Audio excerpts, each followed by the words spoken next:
irree fi gaachanni uummata Oromoo woboon tarkaanfii guggubduu waraana bilisiginnaa irratti fudhateen mooraa diinaa godina Gujii Ba'aa ona Liban magaalaa Mugaayyoo keessaa buqqisee jira. Har'aan Koloolessa 21 bara 2022 barii barraaqaan godina Gujii Ba'aa aanaa Liban mooraa magaalaa Mugaayyoo keessaa buqqisuun kuusaa meeshaalee waraanaa mooricha keessaa guutummaatti cabsuun qawwee keemmii hedduu rasaasa PKM 2 fi snaayiperii 3 akkasumas waraana hedduu ajjeesuun hedduu madeesseera. Lola humni waloo waraana bilisummaa Oromoo Cibraan Soddonbooroo Odaa Doolaa fi Laga Dambii waliin ta'uun tarkaanfii fudhataniin meeshaalee waraanaa dugda diinaarraa hiikkatan malee waraana nyaaphaa jiraatti boojuun hanga gabaasni kun qindaa'etti humna reebuu dhufee magaalaa cinaatti ittisaa turan. Lola kanaan qaqqaaliiwwan ilmaan sabaa woboon meeshaalee waraanaa hedduu dhuunfachuun dantaa qabsoo bilisummaa Oromoof galii taasisee jira. Hanga gabaasni kun qindaa'etti humni dabalataa godina Gujii Ba'aa magaalaa Nagallee Booranaarraa deemaa turuun ni beekama. Irree fi gaachanni uummata Oromoo woboon zoonii giddu galeessaa godina Lixa Shaggar ona Meettaa walqixxee magaalaa Gooroo magaalaa Minaaree fi magaalaa Aanichaa kan taate Eelaa keessatti dheengaddoon Koloolessa 19 bara 2022 ganama barii sa'a 12 birgeediin Riisaa Laga Mugar mooraa waraana bilisiginnaatti cabsuun tarkaanfii fudhateen injifannoo cululuqaa gonfatee jira. Lola sa'a wal fakkaataatti fudhatameen diina magaalaa Gooroo keessa ture akka salphaatti du'aa fi madoon adabee kan qulqulleesse yoo ta'u diina magaalaa Aanichaa keessa tures guutummaatti magaalicha keessaa baasee ture. Abdii kutataan murna bilisiginnaa xiyyaara waraanaa diroonii jedhamu fayyadamuudhaan lubbuu fi qabeenya uummataa irraan gaaga'ama geessiseera. Lola kaleessaa kanaan woboon humna diinaa kuufamee Aanicha keessa ture 70 battalatti yoo ajjeesu 45 ol madoo dandammii hin qabneen adabee jira. Qawwee keemii 50 ol meeshaalee waraanaa garaa waliin dugda diinaarraa eeguun dantaa qabsoo bilisummaa Oromoof oolchee jira. Bilisummaa dhugaan afaan qawween dhufaa horaa bulaa deebanaa injifannoon uummata Oromoof.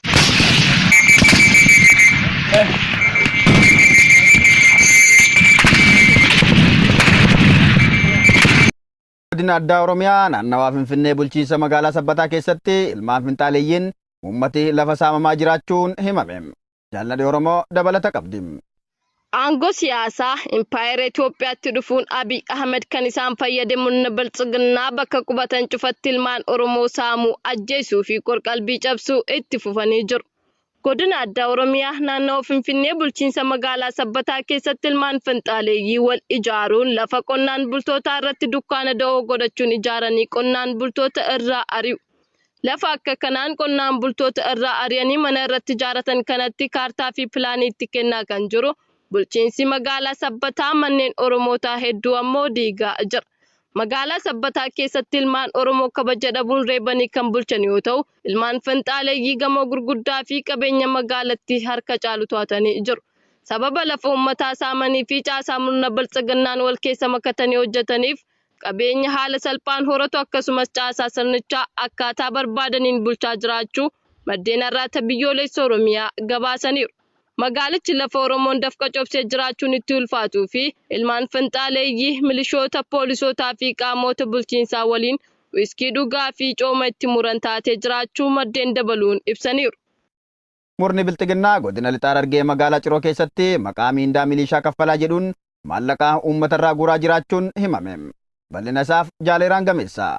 Gareen saamichaaf of qindeesse biltsiginnaan baajata Impaayeratti lola lammiilee isaa loluutti erga fixeen booda milishoota barcuma siyaasa isaanii akka tiksaniif maatii biraa qonna dhiisisanii qabuun leenjii kennaniif maallaqa waan laataniif dhabuun uummata dararaa jiru. Akka kanaanis torbee kana godina Lixa Harargee magaalaa Ciroo keessatti nagahee hirmaannaa uummataa jedhu kan magaalattii keessatti qofa tajaajilu maxxanfachuun mindaa milishaa jedhanii tokkoon uummataa irraa qarshii 100 guuraa turan. Maallaqa kana sassaabuuf hojjettoota hedduun magaalattii keessatti kan bobbaasan murni biltsiginnaa namoota maallaqa kaffaluu hin qabnu jedhan qabanii hidhaa fi mana daldalaa isaanii irratti cufaa turuu maddeen har'aata biyyoolessa Oromiyaa gabaasaniiru. Kana malees magaalaa Ciroo keessatti saamicha gaggeeffamuun cinaatti ilmaan Oromoo poolisootaa fi milishoota maallaqa uummataan mindaa ji'aan qarshii 2,000 kaffalamuufiin reebichi akkasumas ari'annaan irra gahaa jiraachuu dabaluun ifoomsaniiru. Godina Baha Harargee ona baddannoo keessatti maqaa waraana bilisummaa Oromoo deeggartu jedhuun reebichi gaggeeffamaa jiru hammaateetti fufe. Caalaa Caaluu Roobaa dabalata qaba. Dheengadda onkoloolessa 19/2022 galgala godina Bahaa Harargee aanaa Baddannoo Araddaa Hincinnii bakka Diddisaa jedhamu keessatti waraanni murna bilisiginnaa deeggartoota waraana bilisummaa Oromootiin jechuun dargaggoota reeban. Waraanni aangoo Abiyyi Ahmad tiksuu qofaaf hojjetu kun mana irra deemuun dargaggoota tuttuqaa siyaasaa kamirraayyuu hin qabne sobaan yakkuun halkan olitti seenuun kan reeban yoo ta'u, qeerroowwan haala kanaan reebicha maan irra ga'e kunis Adam Abdullatiif, Afandii Ayyubee fi kanneen biroon maqaan nu dhaqqabin jirudha. Ergamtoonni bilisiginnaa ona Baddannoo Araddaa Hincinnii keessatti gocha kana raawwachaa jiran Muraadee Aliyyi Umar, Taajuddiin Milee, Muhammad Rashaad yookaan Muhammad Xiqqaa, Abdurrahmaan Adam kanneen jedhaman ta'uu maddeen kaasuun qeerroowwan Oromoo of eeggannoo akka godhanii fi lukeewwan bilisiginnaa yeroo da'oo godhachuun hojii farrummaa hojjechaa jiraniinis akka irraa dhaabbatan akeekkachiisanii jiru. Humnootni finxaaleeyyii Amaaraa godina Horroo Guduruu Wallaggaa aanaa Muruu keessatti ilmaan Oromoo buqqisuu itti fufan. Jaalmurteessaa Bantii waan qindeeffate qaba.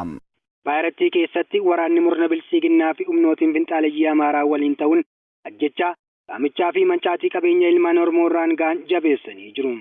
Humni finxaaleeyyii Amaaraa kun ergaa Abiyyi Ahmad aangoo siyaasaa impaayiratii qabatee saffisaan babal'achuun uummata Oromoo irraan miidhaa ga'u ammeessuun kaleessa onkoloolessa 20/2022 bifa haaraan humnootiin finxaaleeyyii Amaaraa kun godina Horroo Guduruu Wallaggaa onaa Muruu ganda Migirii fi Jaawwajaa keessaa uummata Oromoo buqqisaa oolan.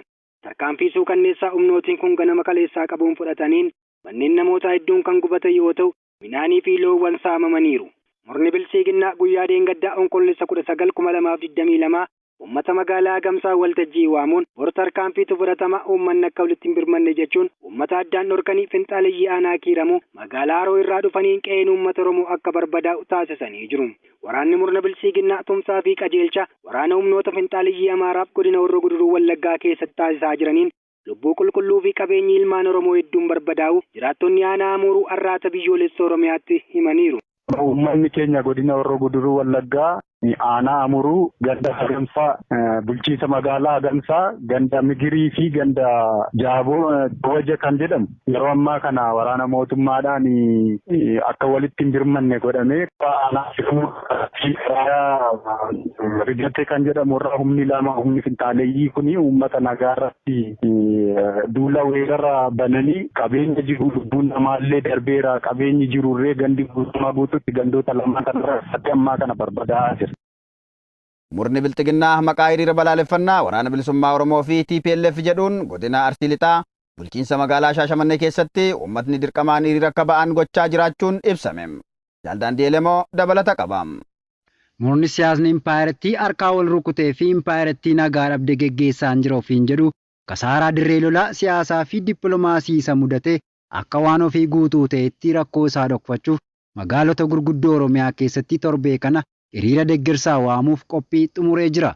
Akka kanaanis bara onkoloolessa 22 bara 2022 bulchiinsa magaalaa Shaashamannee keessatti uummanni hunduu ba'ee waraana bilisummaa Oromoo fi TPLF'n akka balaaleffatu kaleessa onkoloolessa 20 bara 2022 irraa qabuun abbootii qabeenyaa konkolaataa, dukkaanaa fi hoteelotaa akkasumas caasaa isaanii waltajjii teessisuun kallattii kennaa turan.